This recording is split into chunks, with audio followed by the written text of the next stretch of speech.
नमस्कार. आपण देवा जाधवर सरांची 70वी चालू घडामोडीची आवृत्ती बघत आहोत आणि आज आपण स्टार्ट करत आहोत प्रादेशिक घडामोडी. ठीक आहे.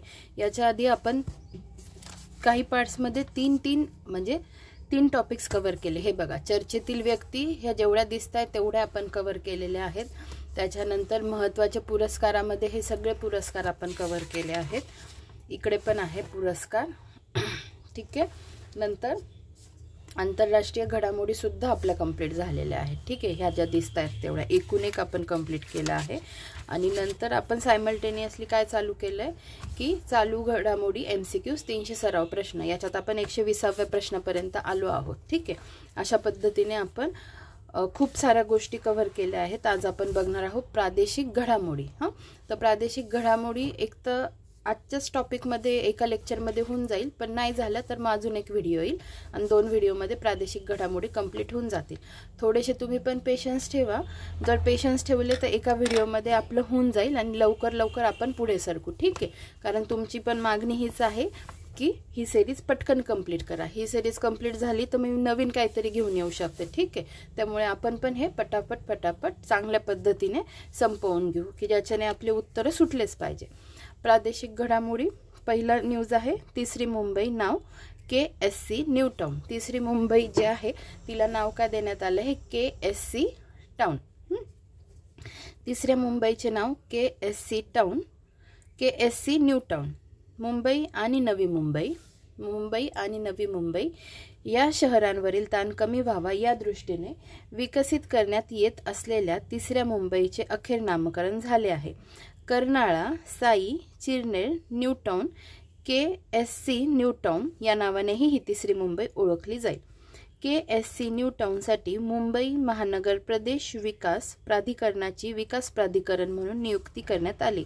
म्हणजे काय? MMRDA. त्याचा फुल फॉर्म आहे Mumbai metropolitan region development authority.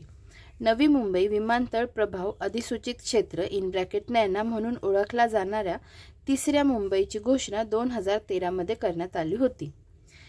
Karnala पक्षी अभयारण्याचा पश्चिम घाटातील हिरवळीने नटलेले साई याचा साई हे गाव त्याचा आणि भारतातील सर्वात मोठ्या कंटेनर बंदरांपैकी एक असलेल्या Jawaharlal Nehru port trust JNPT जवळ असलेले चिरनेरचा हे प्रमुख पायाभूत सुविधांच्या सामरिक निकटतेमुळे महत्त्वाची भूमिका बजावते.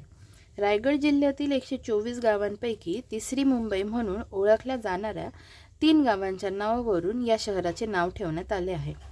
नवी मुंबई विमानतळ प्रभाव अधिसूचित क्षेत्र अंतर्गत 80, खोपटा न्यू टाउन अधिसूचित क्षेत्र अंतर्गत 33, मुंबई महानगर प्रादेशिक योजनेअंतर्गत 2 आणि रायगड प्रादेशिक योजनेअंतर्गत 9 गावांचा समावेश आहे. क्षेत्रफळ किती आहे? ते 323.44 किलोमीटर. ठीक आहे. आता पुढे बघूया अखिल भारतीय मराठी साहित्य संमेलन. आता हे बघितलं की लगेच आहे ना पुढे 97 पण दिले. आपण हे 2025चं बघतोय आणि 2024चं पण लगेच बघून घेऊ. दिलेलं आहे त्यांनी याच्यातच. ठीक आहे. अखिल भारतीय मराठी साहित्य संमेलन 2025, क्रमांक 98, ठिकाण नवी दिल्ली, तालकटोरा स्टेडियम. नियोजन सरहद संस्था पुणे. बघा, ठिकाण दिल्लीला आहे तालकटोरा स्टेडियममध्ये आणि नियोजन कोणी केलं आहे? सरहद संस्था पुणेने केलं आहे. दिनांक 21 ते 23 फेब्रुवारी 2025. यापूर्वी दिल्ली येथे 1954ला साहित्य संमेलन पार पडले. अध्यक्ष तर्कतीर्थ लक्ष्मण शास्त्री जोशी. संमेलन नीट लक्षात ठेवा. दिल्ली येथे 1954ला, आता 2025चं दिल्लीला, त्याच्या आधी 1954ला. अध्यक्ष कोण होते? तर्कतीर्थ लक्ष्मण शास्त्री जोशी. संमेलन बोधचिन्ह निवड समिती अध्यक्ष होते राज ठाकरे. बोधचिन्ह कोणी बनवलं? तर प्रसाद गवळी यांनी, जे पुण्याचे आहे. अध्यक्ष कोण आहेत? डॉक्टर तारा भवाळकर यांच्याविषयी जाणून घेऊ. तारा भवाळकर यांचा जन्म पुणे येथे झाला, परंतु सांगली जिल्ह्यात गेल्या 55 वर्षापासून त्या राहतात.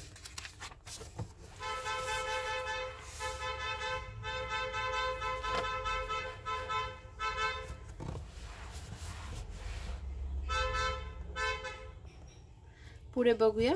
त्यांनी मराठी वाङ्मय कोश, मराठी ग्रंथकोश, मराठी विश्वकोशासाठी अतिथी संपादक म्हणून काम पाहिले. त्यांची ग्रंथसंपदा राणीसाहेब ब्रुसल्या, मधुशाला, यक्षगान आणि मराठी नाट्य परंपरा, प्रियतमा, लोकनागर रंगभूमी, महामाया, मिथक आणि नाटक, लोकसंचित, लोकसाहित्यातील श्री प्रतिमा, श्री मुक्तीचा आत्मस्वर, पु ल देशपांडे यांच्यासह प्रोफेसर भवाळकर, माझी या जातीच्या, अशा पद्धतीने यांची ग्रंथसंपदा आहे. आता हा जो पुढचा पॉइंट आहे ना, हा अतिशय महत्त्वाचा आहे. 6व्या महिला अध्यक्षा. म्हणजे साहित्य संमेलन जे आत्तापर्यंत झालेत ना, आता कितवं आपण रिसेट 98 बघतोय. अखिल भारतीय मराठी साहित्य संमेलन, त्याच्यात 6 महिला आत्तापर्यंत झालेल्या आहेत. म्हणजे ज्या आगामी असणार आहेत त्या आहेत तारा भवाळकर, त्या अध्यक्षा असणार आहेत. आणि एकूण 6 महिला झालेल्या आहेत. अखिल भारतीय मराठी साहित्य महामंडळ अध्यक्षा प्रोफेसर उषा तांबे.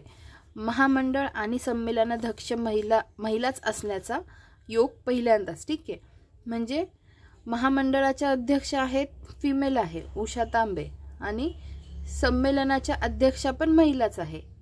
असं पहिल्यांदाच असा योग आलाय की दोन्ही गोष्टींच्या अध्यक्षा महिलाच आहे. ठीक आहे.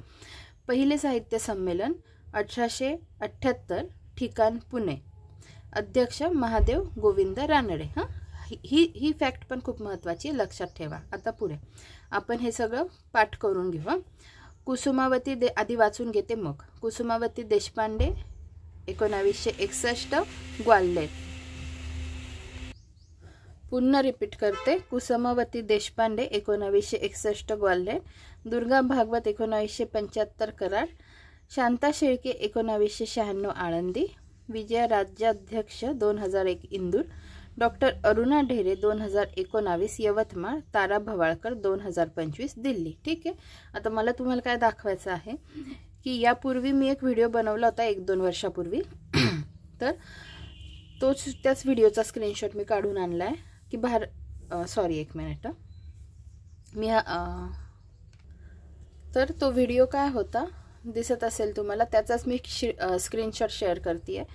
अखिल भारतीय मराठी साहित्य संमेलन आत्तापर्यंत झालेल्या महिला अध्यक्षा लक्षात ठेवण्यासाठी ही ट्रिक आहे. तर ट्रिक बघा काय आहे. पुन्हा सांगते. अखिल भारतीय मराठी साहित्य संमेलन आतापर्यंत झालेल्या महिला अध्यक्षा. ट्रिक बघा. कुसुमला दुर्गा मातेने शांततेत विजयावर आरूढ केले.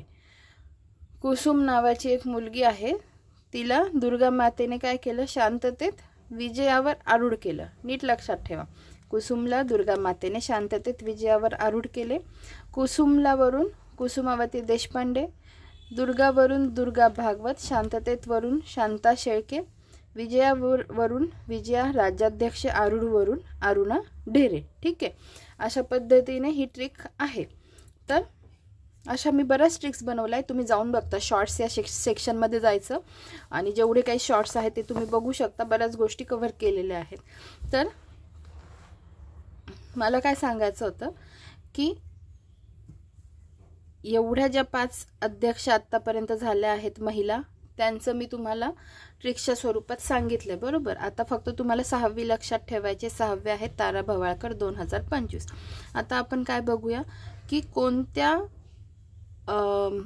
कोणत्या साहित्य संमेलनाच्या कोणत्या अध्यक्षा होत्या. ठीक आहे. तर ग्वाल्हेरच्या होत्या कुसुमावती देशपांडे. कसं लक्षात ठेवा, आपण सिनियर KG ज्युनियर KG म्हणतो, बरोबर.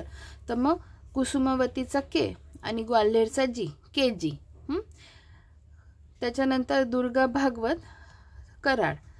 तर मग दुर्गा याच्यात रचा उच्चार येतो, दुर्गा, आणि कराड दुर्गा कराड असं. मग दुर्गा भागवत कराड, मग रचा उच्चार त्यावरून दुर्गा भागवत कराड याच्या. आता आपण बघू दुसऱ्या याच्यात कुठे रचा उच्चार येतो का.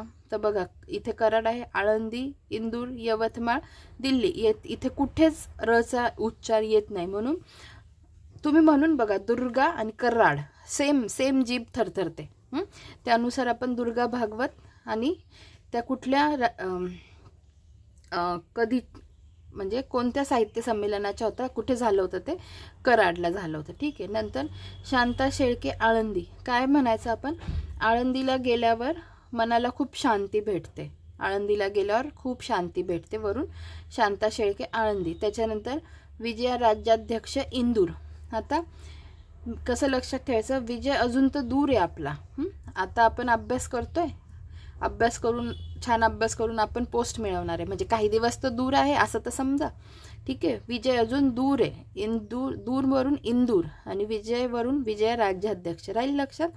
नंतर अरुणा ढेरेंचं कसं लक्षात ठेवा, अरुणा नावाची मुलगी आहे आणि तिने माळ घातली आहे, अरुणा ढेरे माळ.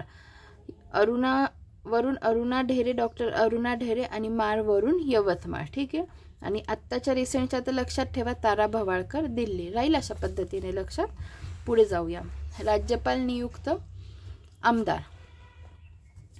शपथविधी 15 ऑक्टोबर 2024. आमदार नावे भाजपाचे चित्रा वाघ, विक्रांत पाटील, धर्मगुरू बाबूसिंग महाराज राठोड.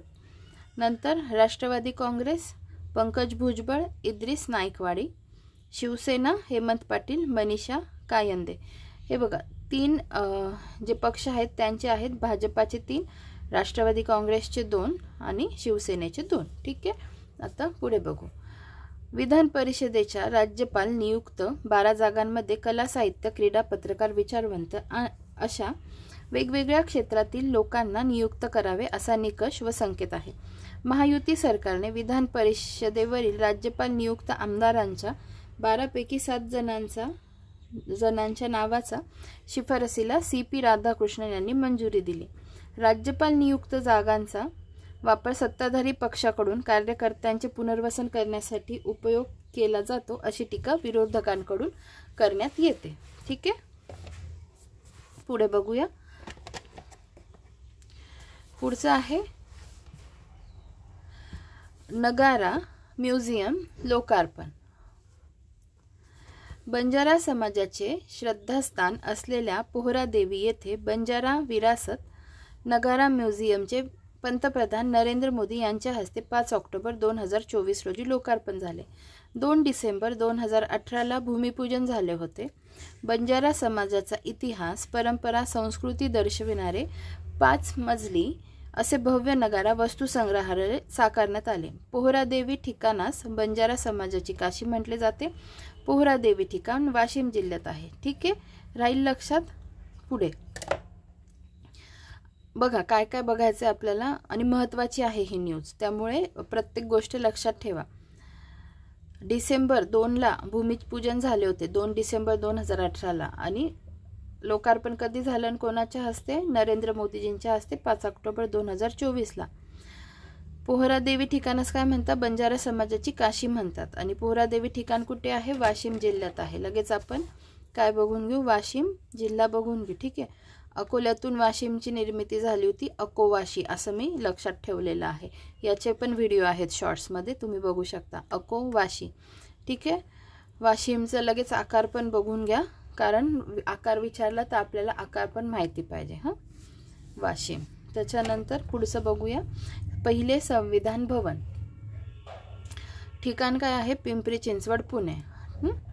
ठिकाण पिंपरी चिंचवड पुणे. कोणाद्वारे? पिंपरी चिंचवड महापालिका आणि आमदार महेश लांडगे.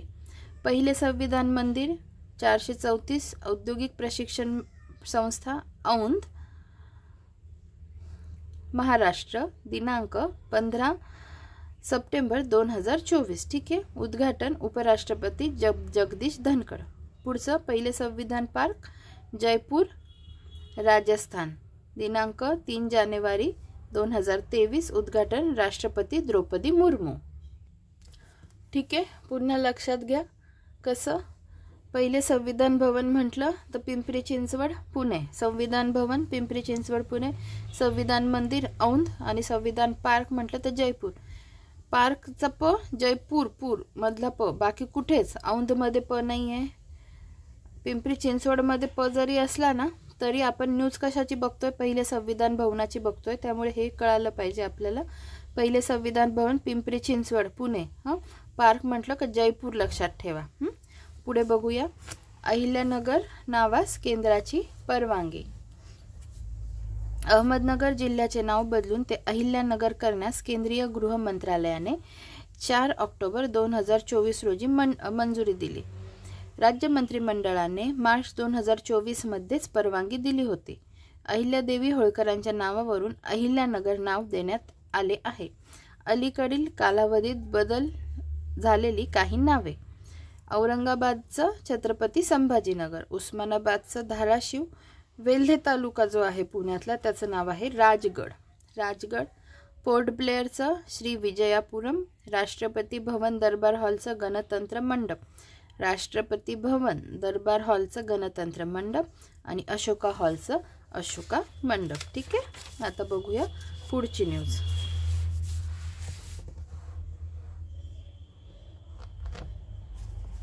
महाराष्ट्र सरकारने गायीला राज्यमातेचा दर्जा दिला. 30 सप्टेंबर 2024 रोजी झालेल्या मंत्रिमंडळाच्या बैठकीत राज्य सरकारने गायीला राज्यमाता म्हणून घोषित केले. वैदिक काळापासून भारतीय संस्कृतीत गायीचे स्थान मानवी आहारात, गायीच्या दुधाची उपयुक्तता, आयुर्वेदिक औषध, पंचगव्य उपचार पद्धती आणि सेंद्रिय शेती पद्धतीमध्ये गायीचे शेण व गोमूत्राचे महत्त्वाचे स्थान लक्षात घेऊन सरकारने हा निर्णय घेतला. देशी गायीला राज्यमाता घोषित करणारे महाराष्ट्र देशातील पहिले राज्य ठरले आणि गायीला राज्यमाता घोषित करणारे पहिले राज्य उत्तराखंड 2018 मध्ये. देशी गायीला आणि गायीला हा फरक लक्षात घ्या असं इथे नमूद केलेलं आहे. ठीक आहे, देशी गायीला राज्यमाता म्हणून घोषित करणारे महाराष्ट्र देशातील पहिलं राज्य आणि गायीला राज्यमाता म्हणून घोषित करणारे पहिलं राज्य उत्तराखंड. नीट लक्षात ठेवा. आता महाराष्ट्राची इतर मानचिन्ह आपण बघून घेऊ. राज्यमाता देशी गाय सप्टेंबर 2024 ला जाहीर. राज्यशस्त्र दांडपट्टा फेब्रुवारी 2024 ला जाहीर. राज्यमासा सिल्वर पॉम्फ्रेट सरंगा इन ब्रॅकेट पापलेट. राज्यफूल जारूळ इन ब्रॅकेट तामण. राज्य प्राणी शेकरू. राज्य पक्षी हरोली किंवा हरियाल. राज्य वृक्ष आंबा. राज्य खेळ कबड्डी. राज्य फुलपाखरू राणी पाकोळी किंवा नीलपरी ब्ल्यू मॉर्मन. राज्यगीत जय जय महाराष्ट्र माझा फेब्रुवारी 2023 ला जाहीर. राज्य कांदळवन वृक्ष पांढरी चिप्पी सफेद चिप्पी. राज्यशस्त्र राज्य कांदळवन वृक्ष आणि राज्य फुलपाखरू जाहीर करणारे देशातील पहिलं राज्य कोण आहे तर महाराष्ट्र. नीट लक्षात ठेवा. राज्यशस्त्र राज्य कांदळवन वृक्ष आणि राज्य फुलपाखरू जाहीर करणारं देशातलं पहिलं राज्य आहे महाराष्ट्र. ठीक आहे, आता पुढची न्यूज बघूया जी आहे महात्मा फुले आणि सावित्रीमाईंचा भव्य पुतळा. नाशिकमधील मुंबई नाका येथे क्रांतीसूर्य महात्मा ज्योतिराव फुले व ज्ञानज्योती सावित्रीमाई फुले यांचा अर्धाकृती ब्रॉन्झ धातूच्या शिल्पाचे लोकार्पण राज्याचे मुख्यमंत्री एकनाथ शिंदे यांच्या हस्ते करण्यात आले. मूर्तिकार बाळकृष्ण पांचाळ. मूर्तिकार कोण आहे? बाळकृष्ण पांचाळ. असं लक्षात ठेवा. मग बाळाने मूर्ती बनवली कोणाची? ज्योतिराव फुले आणि ज्ञानज्योती सावित्रीबाई फुले यांची. मग बाळाने मूर्ती बनवली बाळकृष्ण पांचाळ यांचं असं लक्षात ठेवा. आणि त्याच्यानंतर आर्किटेक्ट कोण आहेत? श्याम लोंढे. श्याम लोंढे. पुढे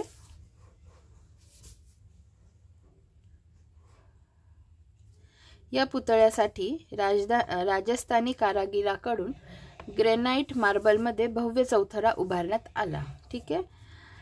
सुमारे 2710 मीटर जागेवर स्मारक उभारण्यात आले.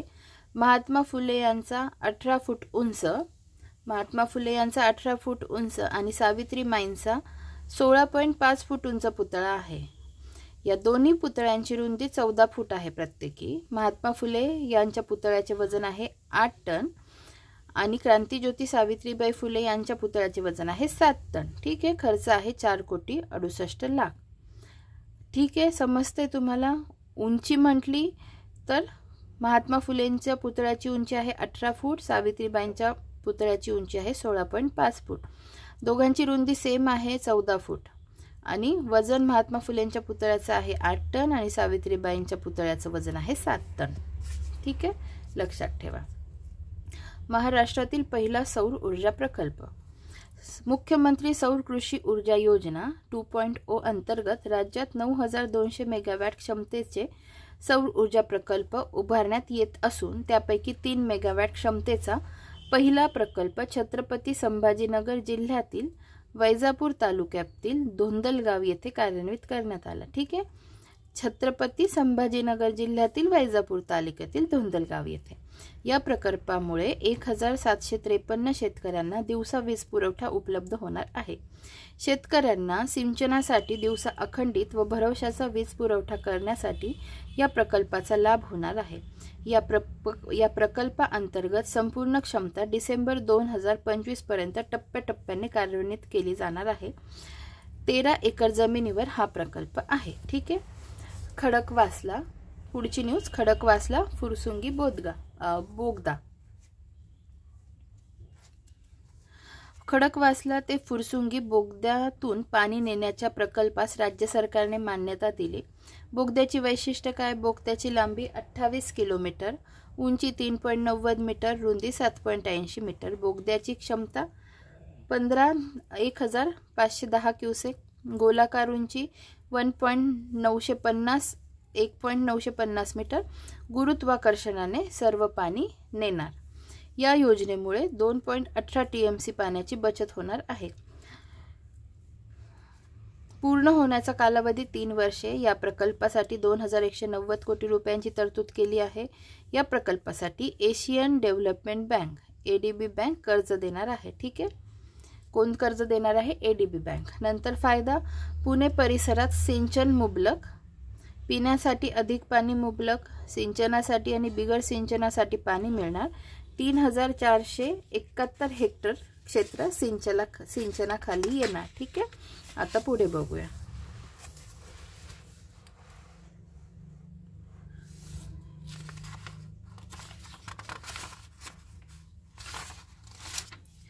रेल्वेचा सर्वात मोठा बोगदा महाराष्ट्रात होणार। जालना ते जळगाव रेल्वेचा सर्वात मोठा बोगदा महाराष्ट्रात होणार। जालना ते जळगाव या प्रस्तावित रेल्वे मार्गावर देशातील सर्वात मोठ्या बोगद्यातून रेल्वे मार्ग तयार केला जाणार आहे। एकदा बघून घ्या जालना ते जळगाव कसं म्हणायचंय त्यांना। हे बघा, हे आहे जालना, हे आहे जळगाव। जालना जळगाव। तर रेल्वेचा सर्वात मोठा बोगदा महाराष्ट्रात होणार आहे। जालना ते जळगाव या प्रस्तावित रेल्वे मार्गावर देशातील सर्वात मोठ्या बोगद्यातून रेल्वे मार्ग तयार केला जाणार आहे। प्रस्तावित रेल्वे मार्ग 714 किलोमीटरचा आहे। या रेल्वे मार्गावर रेल्वेचा सर्वात मोठा 23.5 किलोमीटर बोगदा तयार होणार आहे। अपेक्षित खर्च 7100 कोटी रुपये। किती किलोमीटरचा बोगदा आहे? रेल्वे मार्ग किती आहे बघा, 100, मी 700 वगैरे काय बोलली असेल तर करेक्शन करा, चुकून झालं असेल। प्रस्तावित रेल्वे मार्ग 174, मी 714 वगैरे बोलली असेल तर करेक्शन करा, डोक्यातून काढून टाका, नीट लक्षात ठेवा जे बरोबर येते। प्रस्तावित रेल्वे मार्ग 174 किलोमीटरचा आहे। या रेल्वे मार्गावर रेल्वेचा सर्वात मोठा 23.5 किलोमीटर बोगदा तयार होणार आहे। 23.5 किलोमीटर हे लक्षात ठेवा बोगद्याची लांबी। अपेक्षित खर्च 7100 कोटी रुपये। जगप्रसिद्ध असलेल्या अजिंठा वेरूळला हा रेल्वे मार्ग जोडणार आहे। 5 वर्षात पूर्ण करण्याचं उद्दिष्ट आहे। महाराष्ट्रातील जालना, छत्रपती संभाजीनगर आणि जळगाव हे जिल्हे रेल्वेने जोडले जाणार आहे। ठीक आहे, बघा जळगाव, छत्रपती संभाजीनगर आणि जालना हे जिल्हे रेल्वेने जोडल्या जाणार आहे। आता पुढे बघूया लॉजिस्टिक धोरण 2024 आणि मग आजचा व्हिडिओ इथेच संपवू आणि पुढच्या व्हिडिओमध्ये आपलं प्रादेशिक घडामोडी कंप्लीट होऊन जाईल। ठीक आहे, महाराष्ट्र लॉजिस्टिक धोरण 2024 महाराष्ट्र राज्याला प्रगतीपथावर नेण्यासाठी तसेच आगामी 10 वर्षात विकासाला अधिकाधिक चालना मिळावी राज्यात मोठ्या प्रमाणात रोजगार निर्मिती व्हावी यासाठी मुख्यमंत्री एकनाथ शिंदे, उपमुख्यमंत्री देवेंद्र फडणवीस, उपमुख्यमंत्री अजित पवार आणि उद्योग मंत्री उदय सामंत यांनी 7 ऑगस्ट 2024 रोजी झालेल्या मंत्रिमंडळ बैठकीत लॉजिस्टिक धोरणास मान्यता दिली आहे। राज्याच्या या लॉजिस्टिक धोरणामुळे प्रकल्पांना देऊ केलेल्या विशेष प्रोत्साहने व सुविधा यामुळे राज्यात अंदाजे 5 लाख इतका प्रत्यक्ष व अप्रत्यक्ष रोजगार निर्मिती होणार आहे। त्याचप्रमाणे आगामी 10 वर्षात एकंदरीत अंदाजे महसुली उत्पन्न रुपये 30,573 कोटी इतके अपेक्षित आहे। राज्य आर्थिक सल्लागार परिषदेने केलेल्या शिफारसीनुसार राज्याचे सन 2028 पर्यंत हे नीट लक्षात ठेवा, सन 2028 पर्यंत 1 ट्रिलियन अर्थव्यवस्था गाठण्याचे उद्दिष्ट साध्य करण्यात लॉजिस्टिक धोरण 2024 महत्त्वपूर्ण भूमिका बजावणार आहे। केंद्र शासनाच्या नॅशनल लॉजिस्टिक पॉलिसी 2022 च्या आधारे भारतातील लॉजिस्टिकवर होणारा खर्च 14 ते 15% आहे। लॉजिस्टिकच्या उच्च खर्चाचे प्रमुख कारण हे माल वाहतुकीसाठी रस्त्यावर प्रामुख्याने अवलंबित्व आहे। त्यामुळे हे धोरण तयार करताना पुढील 10 वर्षात करावयाच्या विकासाला समोर ठेवून केले आहे। हे धोरण ठरविताना लॉजिस्टिक क्षेत्रातील विविध भागधारकांशी वेळोवेळी चर्चा करण्यात आली। राज्य शासनाच्या विविध विभागांच्या अंतर्गत येणाऱ्या संस्था जसे की MMB, JNPT, BPT, MSRDC, MMRDA, MADC, CIDCO या झालेली चर्चा तसेच विविध विभागांचे अभिप्राय विचारात घेऊन तसेच यापूर्वीचे लॉजिस्टिक धोरण 2018 राबविताना विभागाला आलेल्या अनुभवाच्या आधारे लॉजिस्टिक धोरण 2024 तयार करण्यात आले आहे। कळलं तुम्हाला? आता एवढं तर लक्षात ठेवा, आत्ताचं लॉजिस्टिक धोरण आहे 2024चं आणि पूर्वीचं लॉजिस्टिक धोरण होतं 2018चं। हे जरी एवढ्या याच्यातून कळालं तरी पुष्कळ आहे सध्या तरी। नंतर हा एक पॉईंट लक्षात ठेवा, 2028 पर्यंत 1 ट्रिलियन अर्थव्यवस्था गाठण्याचं उद्दिष्ट। अशा काही गोष्टी लक्षात ठेवा। आणि मग आता आपण बाकीचा व्हिडिओ जो आहे, आता थोड्या न्यूज राहिल्या आहे त्या आपण प्रादेशिक घडामोडीच्या सेकंड पार्टमध्ये कव्हर करूया। धन्यवाद।